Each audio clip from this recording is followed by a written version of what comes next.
Yep.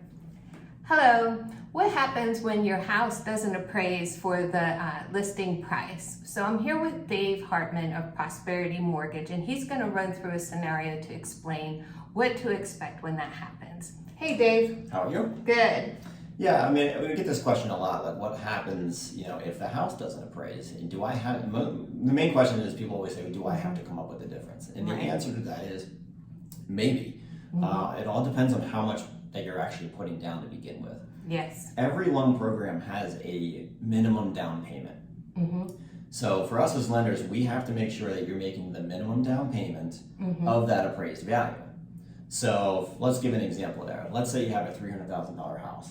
Okay. All right, and you're doing a standard conventional loan. Typically, it's a 5% down payment. So that means we're going to lend you $285,000. Right. You got to come up with $15,000 to put down.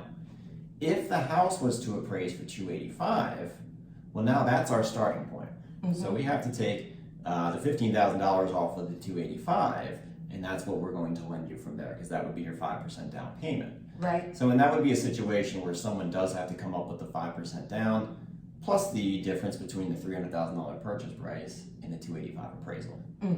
So in that case, someone would have to come up with roughly around $30,000 to make that work, unless they were able to negotiate the price down. Right.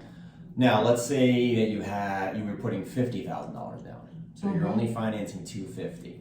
Right. Well, if the appraisal comes in at $285,000 and you're financing $250,000, that is more than a 5% down payment already. Right. So you do not need to come up with any more money in that situation there. To sum it up, you really only have to come up with more money if you are not putting down more than the minimum. So if you're putting down more than the minimum, then there's always going to be a little bit of wiggle room there for you without you having to come out of pocket more money. I'm sure many people will be relieved to hear that. Yep. All right, if you have any other questions regarding VA loans or FHA loans or anything that gets more into depth and detail about the price difference between the appraisal and the listing price, just feel free to call Dave Hartman at Prosperity Mortgage. Thank you very much, Dave. Thank you as well.